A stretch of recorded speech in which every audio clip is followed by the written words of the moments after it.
Nós vamos ler o Salmo 46, o versículo 9 em diante, e nós vamos procurar ministrar aquilo que foi ministrado de manhã, e quero que você aproveite essa bênção, né, que Deus tem para te dar. Salmo 46, verso 9. Ele faz cessar todas as guerras e põe fim até o fim da terra. Ele quebra o arco, corta a lança, queima os carros de fogo. Aquietai-vos e sabei que eu sou Deus. E eu serei exaltado entre as nações, serei exaltado sobre a terra. E o Senhor dos exércitos está conosco. O Deus de Jacó é o nosso refúgio. Oremos. Senhor, perdoa nossos pecados, fale conosco de forma precisa, de maneira que a Tua palavra atinja o objetivo de dissolver todos os enganos, os sofismas, Senhor amado, que nós acreditamos, para que a gente creia e conheça o Deus verdadeiro que Tu és. Fala o que nós precisamos, não o que nós queremos, em nome de Jesus. Amém. Irmãos, presta muito bem atenção.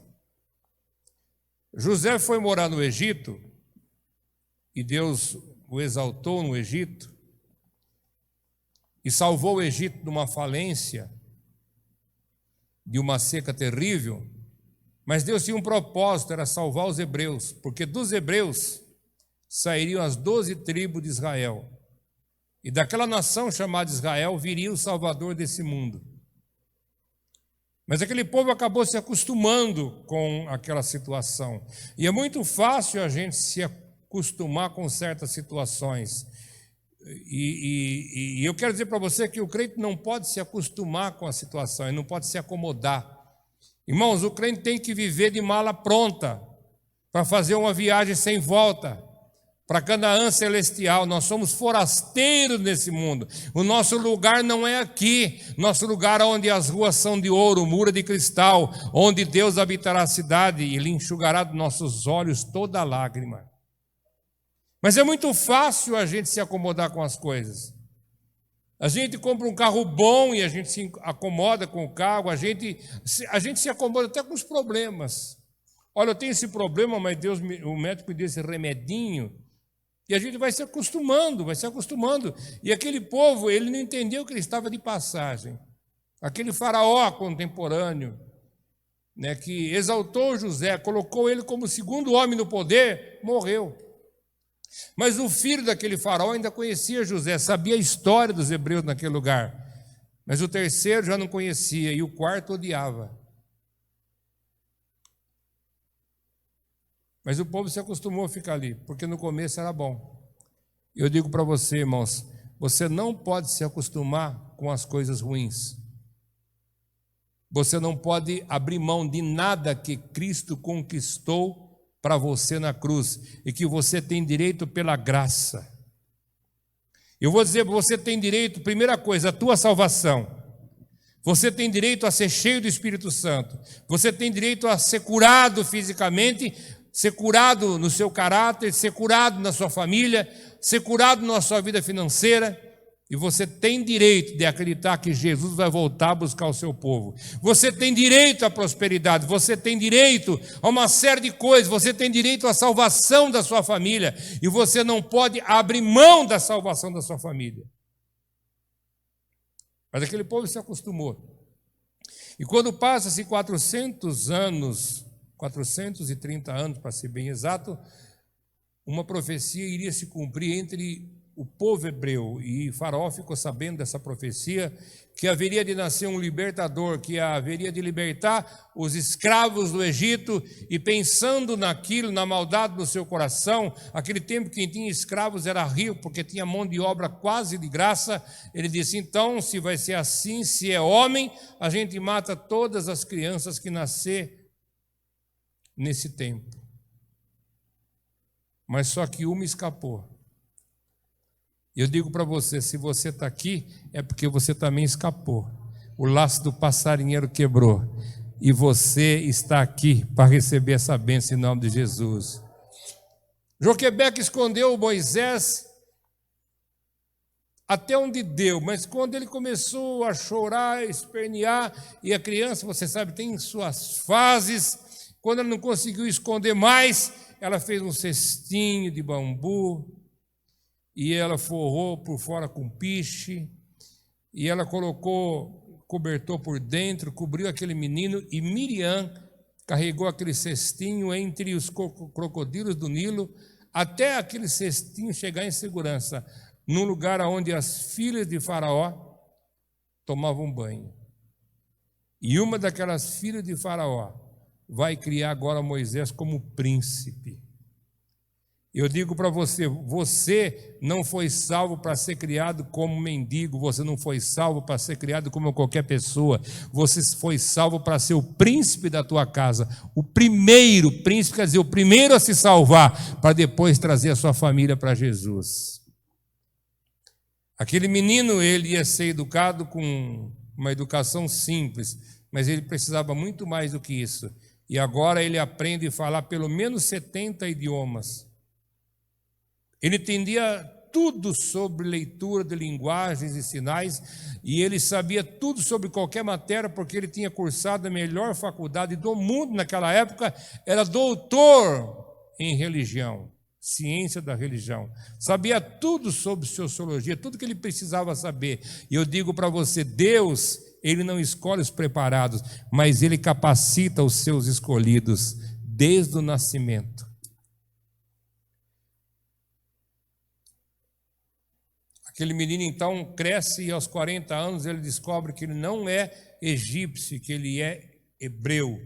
E ele agora escolhe viver pobre como hebreu e ir para o céu, a morrer rico e ir para o inferno. Acontece um incidente, ele vai salvar um dos escravos dos seus irmãos que está apanhando de um soldado, e naquela luta ele acaba matando aquele soldado, e ele agora é expulso do Egito. E ele vai caminhar 40 dias até que ele desmaia num poço. A Bíblia chama de poço de Midian. Midian é um lugar onde morava um pastor e um sacerdote chamado Jetro, que tinha 12 filhas, e ele acaba casando com a mais velha, que se chama Zípora. Às vezes você fala assim, por que Deus me tirou daqui? Por que Deus me colocou lá? Por que Deus me põe nesse deserto? Irmãos, presta atenção, Deus está no controle, Deus sabe o que faz. O deserto tem começo, tem meio e tem fim. Deus está cuidando de você. A doença tem começo, tem meio e tem fim. Essa crise tem começo, tem meio e tem fim. No final desse deserto tem um poço de água para você beber. Dá glória a Deus aí. Jetro não era qualquer pessoa, Deus não tinha levado aquele homem para qualquer lugar, aquilo não foi um acaso. Jetro era sacerdote, ele servia a Deus, ele conhecia Jeová, porque ele era descendente de Ismael, filho de Abraão, com a escrava egípcia, chamada Agar. No começo, naqueles 40 anos que ele mora ali, casado com Zípora, tudo que ele aprende sobre Jeová, quem ensina para ele é Jetro. Ele ficou 40 anos bebendo daquela água, sendo pastoreado. O que eu aprendo aqui é que sem pastor eu não vou para lugar nenhum. E quem tem muito pastor não tem nenhum. Cachorro que tem muito dono morre de fome. Você não precisa nem de 2 nem de 3, você precisa de um que cuida de você, que profetiza sobre a tua vida, mas de vez em quando também puxa a orelha. Está entendendo? Aquele homem ensinou para ele tudo sobre Gênesis. O Êxodo não, porque o Êxodo não estava escrito, o Êxodo estava acontecendo, Ed Carlos. Eu digo para você também, tem um êxodo na sua vida acontecendo que você está escrevendo agora. Pode ter certeza que o seu nome está escrito no livro da vida e a sua história um dia vai ser contada de geração em geração, porque você resolveu sair do Egito e entrar na terra prometida. Foi Jetro que conta para Moisés a história de Jó. E Moisés acaba escrevendo o primeiro livro da Bíblia, que foi o livro de Jó, que era um sultão das Arábias, contemporâneo de Abraão, amigo de Abraão. E por 40 anos ele fica pastoreando as cabras e as ovelhas do seu sogro, dando em volta do Monte Sinai, vendo a montanha relampejar, trovejar e fumegar, até o dia que ele resolve enfrentar e Deus fala com ele, ele vê Deus face a face, numa forma de fogo queimando num pé de sarça. Você sabe que nasceu uma sarça lá em cima daquele monte, que é feito de pedra, já é muito difícil. E um fogo tomando conta daquele lugar, ardendo e não queimando, é impossível. Mas eu digo para você que coisas estranhas e impossíveis vão acontecer durante esse final de mês. Mas é Deus que está trabalhando na tua vida para te abençoar. Dá um glória a Deus e pega a palavra, a rima para a tua vida. Bom, meus queridos irmãos, ele aprende o que ele tinha que aprender, ele sobe naquela montanha, ele fala com Deus, Deus dá poderes a Moisés sobre os 4 elementos, terra, água, ar e fogo. Dá poder sobre a vida, sobre a morte, sobre a água, sobre o vento, sobre tudo, e são coisas que ele vai usar no Egito por um propósito. Ele desce da montanha, o rosto está brilhando porque ele viu Deus face a face. E as pessoas que olhavam para Moisés tinham que colocar um véu no rosto para não ofuscar a sua vista. Eu digo para você, quando você sair do culto hoje, a tua alma vai estar flamejante. Pode ter certeza, irmãos, que a glória de Deus vai estar sobre a tua vida. Quando ele desce do monte, lá embaixo já tem 2 pessoas esperando ele: Arão e Josué. Os 2 voltam para o Egito e eles vão conversar com os anciãos. E vai tentar agora convencer os anciãos que ele é o libertador do Egito. Aquele de quem a profecia falava. Mas só que as pessoas mais velhas, mais santas, os hebreus mais convictos, eles tinham uma palavra secreta que eles guardavam as 7 chaves, que ninguém sabia entre os hebreus, somente aqueles representantes das tribos. Uma palavra que não tem tradução em português e nem em hebraico, somente em aramaico, né? E até hoje há dúvida de como se escreve aquela palavra. Mas quando Moisés pergunta lá em cima da montanha para Deus, eles não vão acreditar em mim. Se eles perguntar para mim com quem que eu falei, o que eu falo? Você diz que eu sou o que sou. Eu sou o grande eu sou e que te enviei até eles. E essa palavra é uma palavra só que a gente não sabe. Mas aqueles homens guardavam aquilo como segredo absoluto. E quando ele, guiado por Arão, seus irmãos, vai até os anciãos e ele produz essa palavra, todos eles se postam, porque sabem que a sua libertação chegou. Dá um glória a Deus. Irmão, você tem que entender isso daí, porque quando o pastor da tua igreja está pregando, ou qualquer pessoa estiver ocupando esse púlpito, Deus está usando ele para libertar você de alguma coisa, para curar você de alguma doença, para encher o seu coração de paz, para tirar a tribulação e dar gozo para a tua vida.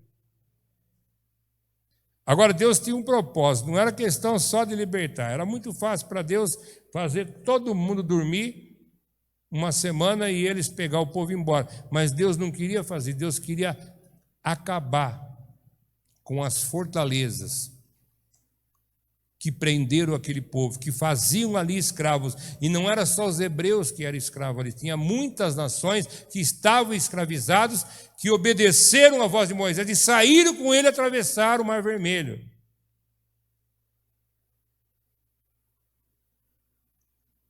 O Egito era cheio de deuses. Para cada coisa eles tinham um Deus. Eles tinham um Deus para o Nilo, um Deus da colheita, o Deus do vento. Era um misticismo tremendo. Eles construíam estátuas de bicho com cabeça de gente, e corpo de gente e cabeça de bicho, e o Deus máximo dele era o Deus Ra, Deus Sol.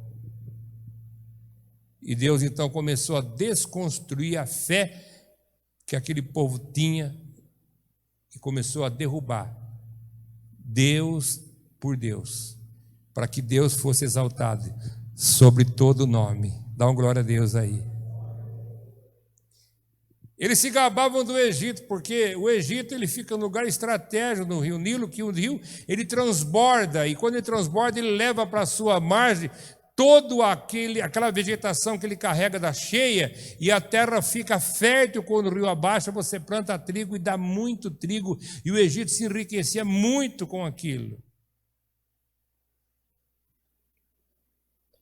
E quando Moisés toca com seu cajado na água do Nilo e faz a água se transformar em sangue, ele está dizendo: olha, vocês nunca reconheceram que sou eu que sustento vocês. Se vocês acham que é o Nilo, esse ano não vai dar certo. Porque todas as vezes que você elogia uma situação e esquece que foi Deus que proporcionou a bênção, isso também vai acontecer com você. Porque só Deus é Deus, só o Senhor é Senhor. É Ele quem proveu o pão na nossa vida. E ele começou com a primeira praga, a segunda praga, a terceira praga, a quarta praga. E quando ele vai na quarta praga, até na quarta praga, os feiticeiros e aqueles cientistas que tinham no Egito, eles conseguiram imitar um milagre, mesmo que em dimensões proporcionais menores. Porque se você for num centro espírita, se você for numa macumba, se você for numa igreja que é uma seita, eles também imitam tudo que a gente faz. Mas quando eles chegaram na quarta praga, os feiticeiros não conseguiram reproduzir. E eles disseram: daqui para diante, Faraó, a gente não vai conseguir acompanhar. Porque tudo que eles estão fazendo tem o dedo do Deus Altíssimo. E eu digo para você, pode ter certeza, irmãos, o mundo pode ter quantos deuses ele quiser, mas na verdade a Bíblia diz que somente Jeová é Deus. Isaías diz que se houvesse outro Deus diante dele, nele não subsistiria, porque só o Senhor é Deus. Quando Moisés chega no Egito, o primeiro milagre não foi transformar a água do Nilo em sangue, foi jogar o cajado no chão e virar uma serpente. Os feiticeiros fizeram a mesma coisa.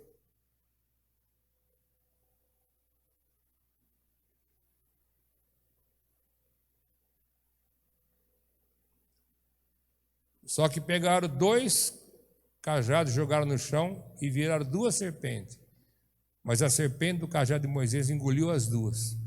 O que significa, irmãos, pode haver o que for aí fora, o poder de Deus vai engolir tudo. Ele é o nome que está acima de todo nome. Aquelas 9 pragas do Egito serviu para julgar o Egito do seu pecado e destruir as suas fortalezas. São julgamentos específicos para uma situação específica. Ou seja, a cidade de Pompeia ela foi totalmente destruída por um vulcão. Foi um julgamento de Deus sobre aquela cidade por causa da lascívia, do pecado e de todo tipo de promiscuidade sexual e negócios escusos que haviam ali, como Sodoma e Gomorra. Foi local. Mas Deus haveria, antes de libertar o povo, fazer um julgamento geral que atingia a todos, mas também ia dar livramento.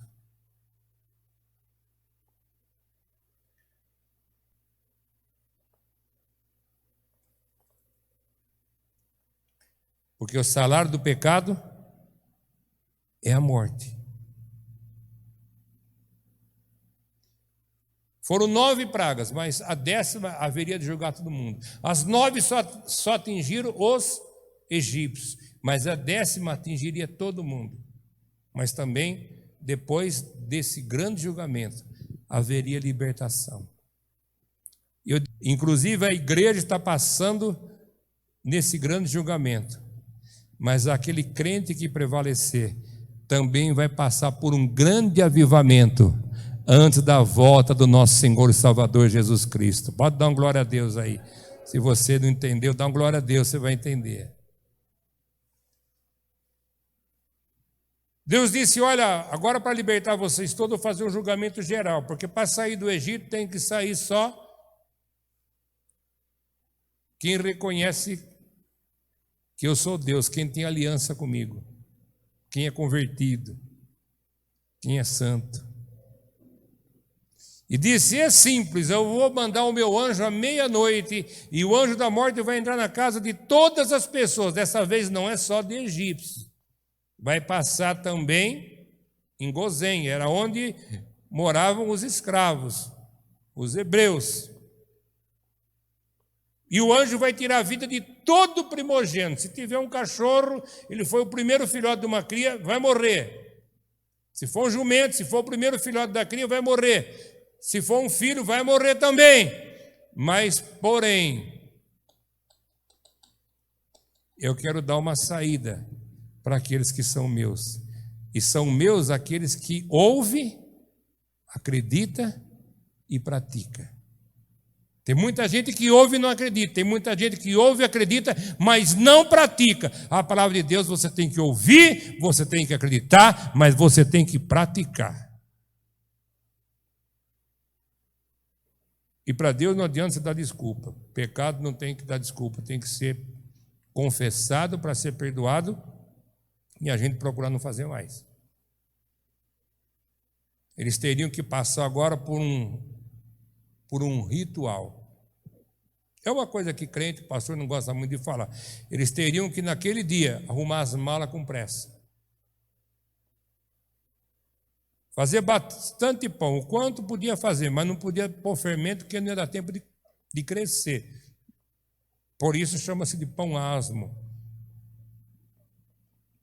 Ele tem uma vantagem, ele não cresce, mas também não estraga no deserto, ele dura muito tempo.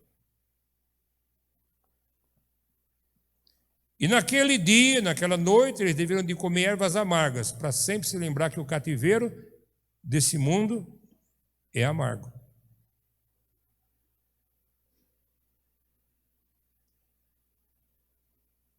Mas o maior segredo de todos era matar um cordeiro, tirar todo o teu sangue, colocar numa bacia e pintar o batente da porta e da janela. Porque em todo lugar em que o anjo da morte passasse e tivesse o sangue de cordeiro, o anjo da morte não entrava e ninguém morria. Aquele cordeiro tinha que ser sem mancha, porque ia representar o próprio Jesus Cristo, que é o Cordeiro de Deus, que tira o pecado do mundo. Você está entendendo? Está mesmo? Eles deviam de fazer um tipo de uma brocha de isopo, uma espécie de bucha. E aquilo foi apregado não só em Gozém, não só onde moravam os hebreus ou outros povos escravos. Aquilo foi pregado em todo o Egito. Tal dia, à meia-noite, o anjo da morte vai passar, quem vai mandar é o Senhor. Mas se você tiver na tua porta o sangue de cordeiro, o anjo não vai poder entrar e não vai poder matar. Por quê? A porta está manchada, mas o coração do povo que está lá dentro vai estar com os pecados perdoados. Está entendendo? Os egípcios não fizeram isso, por quê? Porque nas portas dele tinha um monte de coisa escrita. Mensagens que ele escrevia e colocava no batente das portas da sua casa, esperando que os seus antepassados voltassem do mundo dos mortos. Mensagem de boas-vindas para o espírito daquelas pessoas que morreram, que eles acreditavam que iam voltar. Então aquelas frases na porta estavam chamando espírito para dentro da tua casa. E a gente tem que tomar muito cuidado com aquilo que a gente pendura na porta da casa da gente. Porque eu já vi muito crente, né, colocar na porta da tua casa aquele negócio roda dos ventos, que é uns montes de sininho que quando o vento bate assim, ele faz um sininho. Aquilo lá, irmãos, é coisa de feitiçaria. As pessoas que lidam com misticismo acreditam que quando um anjo vem, um espírito aparece, aquele sininho toca. Aquilo não é coisa para nós que é crente, irmãos. Você quer colocar alguma coisa boa na tua casa, na porta da tua casa? Escreve lá, só o Senhor é Deus. Mas eles não quiseram desistir da sua religião, mesmo tendo todos os seus deuses vencidos por Jeová. Mas diz que os hebreus, e mais uma porção de gente que era escravo, colocou o sangue na porta. E aquela noite eles comeram a carne daquele cordeiro, até as tripas. E aquilo que sobrou colocou no fogo para que não sobrasse nada. O anjo da morte passou. E quando chega ainda de manhãzinha, quase de madrugada, Faraó, vendo seu filho morto, ele faz um decreto: liberte os escravos. Eu digo para você, irmãos, isso que está acontecendo no mundo, por um lado é muito ruim, do outro lado é muito bom, porque a gente sabe que a palavra de Deus está se cumprindo. Mas, pastor, tem crente morrendo, sim. Se você acredita que crente morre, tudo bem, mas a Bíblia diz que crente não morre, que nem a vida e nem a morte pode nos separar do amor de Deus, que é em Cristo Jesus, nosso Senhor. Se você acha que crente morre, leia em Atos dos Apóstolos, quando Moisés estava sendo apedrejado. Antes de receber a última pedra fatal, ele viu o céu aberto e viu Jesus Cristo de pé, esperando para tirar a alma dele daqui e colocar lá em cima. Ah, se você acha que crente morre, olha o ladrão da cruz, aquele que se converte. O que Jesus disse para ele? Hoje mesmo, esse mundo pensa que você vai morrer, mas você vai estar comigo no paraíso. Ah, Salomão disse lá no final do livro de Eclesiastes: quando você morre, seu corpo volta para o pó, mas o teu espírito volta para Deus que o deu. Dá uma glória a Deus. O crente não morre, ele passa para a eternidade, ele é promovido às mansões celestiais. E não cabe na minha cabeça como é que um crente pode ter medo de morrer. Não me cabe isso aí. Como é que pode um negócio desse? Porque o crente tem que ter certeza, irmãos, que é um mundo bem melhor nos esperando. Bem melhor do que esse. Você está entendendo? Mas eu posso dizer para você uma coisa, irmãos. Muita coisa boa pode acontecer em você e na tua família, se o sangue do Cordeiro estiver na porta da tua casa. Você está entendendo, irmãos? Porque o anjo passou e ele não pôde entrar na casa de quem tinha aliança com Deus. No segundo domingo do mês nós tomamos a Santa Ceia.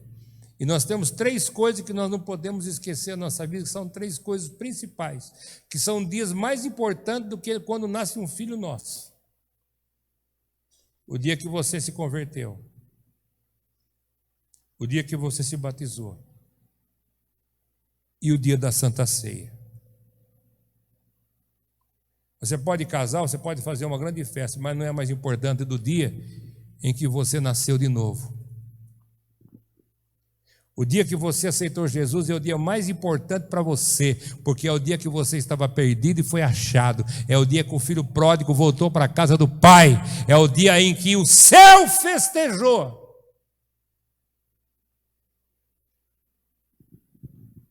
Aí você faz uma festa bonita, encomenda um bolo, né, Fagner? Manda fazer uns doces. Contrata a Helena para fazer o salgadinho, chama a Edilcardo para tomar conta da churrasqueira, e você acha que fez uma grande festa, e às vezes fez mesmo aqui na terra, mas a Bíblia diz que tem festa no céu. Imagine a festa no céu quando você se arrependeu, quando o pecador se arrepende.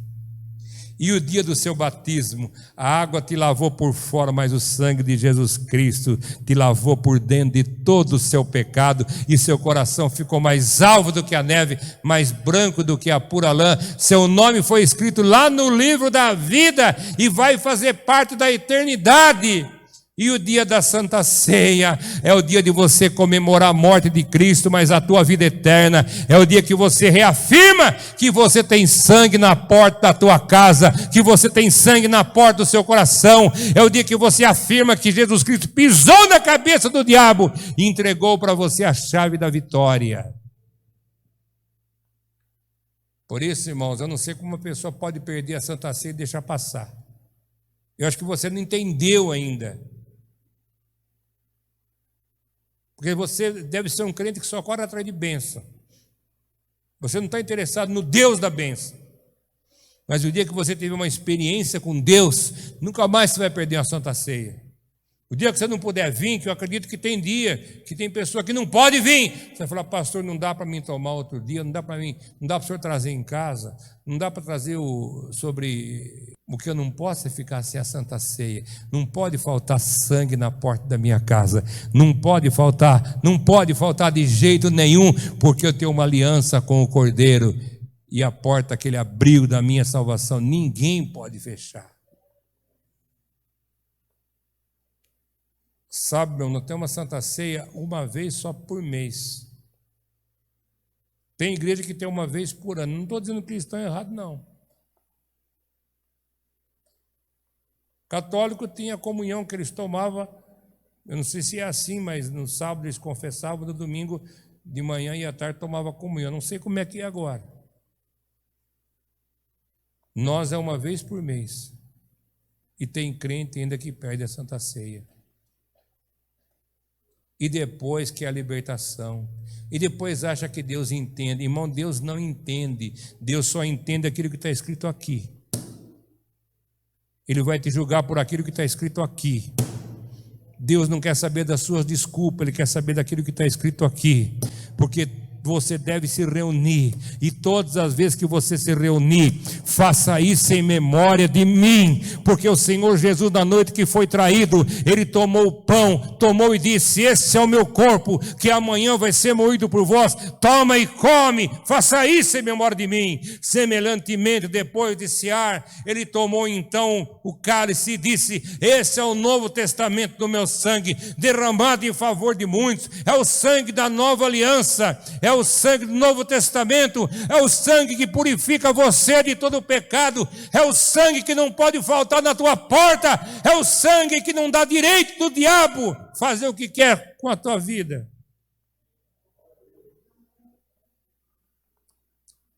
Como uma pessoa pode viver sem Santa Ceia? Fala para mim. O nosso Deus, irmãos, Ele não é aquele Deus que a nossa cabeça criou, que a nossa religiãozinha criou. O nosso Deus é o Deus da Bíblia.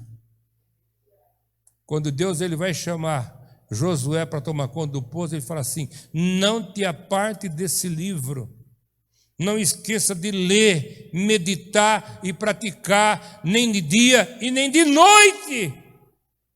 Porque se você fizer o que está escrito aqui, assim como eu fui com Moisés, eu serei com você, e seus inimigos não vão prevalecer diante de você todos os dias da sua vida. E tem mais, eu não deixarei que aquelas pragas do Egito recaiam sobre vocês. E eu faço apelo para você, nós estamos no último domingo do mês, não perca uma Santa Ceia de jeito nenhum.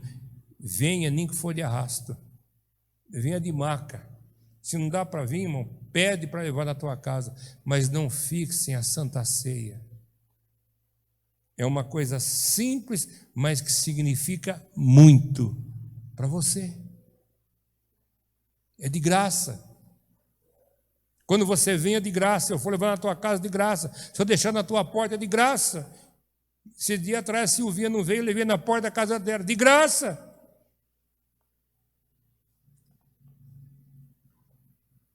Se você quer que esse versículo se cumpra, Ele faz cessar as guerras até o fim da terra. Ele quebra o arco e corta a lança. Ele queima os carros de fogo do inimigo. Não deixe faltar o sangue do Cordeiro na porta da tua casa. E você vai ver coisa grande acontecer em nome de Jesus.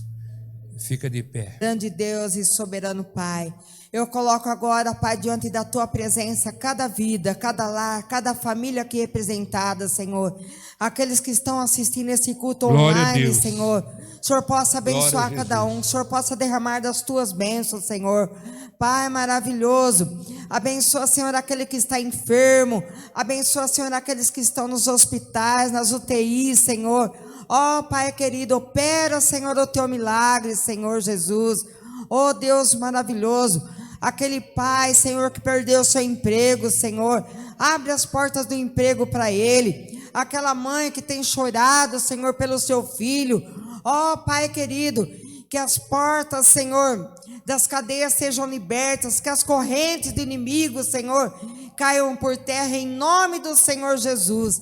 Deus maravilhoso, abençoa, Senhor, cada lar, cada família, abençoa esta cidade, Senhor Jesus. Abençoe aqueles que sofrem, aqueles que estão desesperançados, Senhor. Oh Deus maravilhoso, dá, Senhor, a tua bênção. E eu peço também, Senhor, que o Senhor venha consolar o coração daqueles que perderam seus entes queridos, Senhor Jesus. Conforta, Senhor, aquele coração, ó Deus, com teu Espírito Santo, meu Pai. Abençoa, Senhor, abençoe o nosso lar, abençoe nossa casa. Nos dê uma semana abençoada, guardada, cuidada e protegida pela tua mão santa e poderosa. Sê com cada um dos teus filhos, Senhor. É o que eu te peço e desde já eu te agradeço. Em nome do Senhor Jesus Cristo. Amém. Amém. Obrigado por você ter vindo. Passa lá fora, toma água gelada. Toma todo o café que tem lá, só deixa a garrafa. Tenha uma boa semana em nome do Pai, do Filho e do Espírito Santo. Amém? Que o Senhor te abençoe e te guarde. E que o Senhor faça resplandecer sobre ti o teu rosto. Que o Senhor tenha misericórdia de ti. E que o Senhor sobre ti levante o teu rosto em nome de Jesus. Que o sangue do Cordeiro esteja na porta da tua casa.